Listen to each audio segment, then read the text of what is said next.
security guard and noise control services. Good afternoon, Gareth. Good afternoon, Chair, councillors.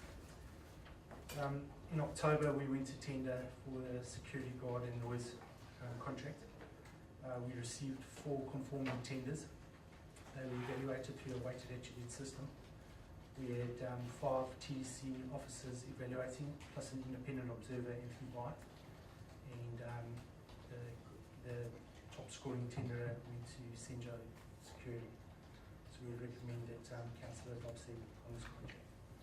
Just through the chair, did the tender, it was all about the extra enforcement around freedom camping and Correct. that's right? Great. It's all covered. Any other comments or discussion? Yes, Councillor King. Thank you, Madam Chair. Just an extension of the freedom camping part. I'm keen to really see what that looks like from a district perspective. So if I just think about from a Turangi-centric view, I know we have one Senjo security guard that actually lives in town. I'm just wondering how that practically looks when we talk about enforcement for freedom camping, particularly after hours, given that that gentleman also has the responsibility to look after all our assets. So I'm just wondering how we're going to get the coverage when we're talking about trying to apply some of these things to our freedom camping. Thank you.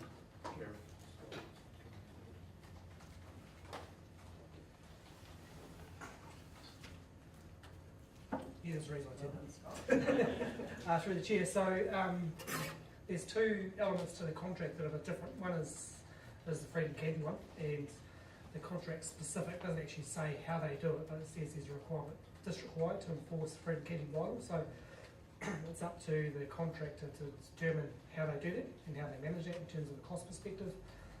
If we instruct them to provide more enforcement and more resource in other areas of the district, that's their problem. It's a fixed price contract, that's part of it. And it's the same for the animal control functions as well. That's now part of the contract for the first time in a formal process as well. So all the district is now covered for that as well. Madam Chair, Yes, what would happen if, how do you explain this? You said it's not, while it's going to cover freedom camping, let's say they turn around and say we haven't had the time to enforce freedom camping because, or they are able to enforce freedom camping and the other areas slide. So the fact there's nothing built in, how does that work? Well, basically that would be that they're not meeting the intent of the contract. So as part of the review process, the annual review that we look at and go through, that's about us having those meetings with the contractor to ensure they're meeting our requirements. It's really clear what we expect in the contract, and like I said, it's up to them to determine how they resource that.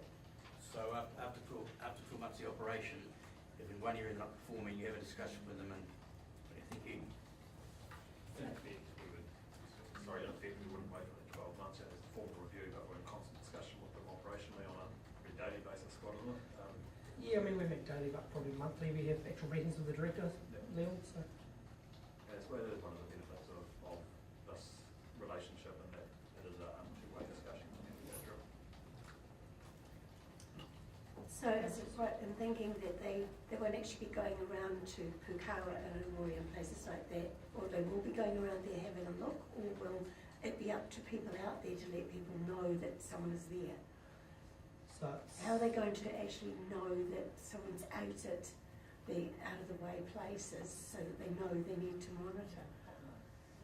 yeah, so through the chair, so there's obviously our after-hours complaints process, which is driven by the community, but there's also up to us as council officers to direct them. So those areas that we know of concern, we can direct them to be doing regular patrols in that. Thank you. Councillor. Oh, I was just going to say, I'm happy to move the recommendation. I just think Leon and his team do a fantastic job, and they're well recognised in the district as a formidable security company as well. Thank you. Councillor Kingy, if you want to make a comment. Sorry, just one last thing. You know, you've already answered this. So just in terms of that, if somebody's freedom camping on one of our reserves that has a reserve management plan, the same rule applies. So we're not talking about freedom camping bylaw, we're talking about reserves management. Is that the same situation? Yes, it is. It's still part of the freedom camping enforcement. Yeah. It's not part of the bylaw specifically in terms of the infringement regime, but it's still clear. Cool. Maybe to second that down. Just one last question from me, and it's actually not related to Freedom Camping. I just note in this report that we note down who reviewed the tender and that we had an independent person, which is not what I normally see in the papers for significant tenders. Can you please just explain what the thinking was behind doing this in this paper?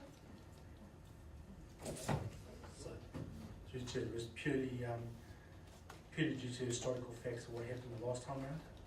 And we just did due diligence and had a panel of 5 and an independent observer to make sure that everything was above board and free and fair. Okay, so extra. Over above normal. Okay. Excuse me, through you, Madam Chair, we have used this before. We had an independent person. We've done it in the property area in the past. So it's not. It's not. I know it's not unusual. It's not common, but we have done it in the past. And we probably will be doing it again in the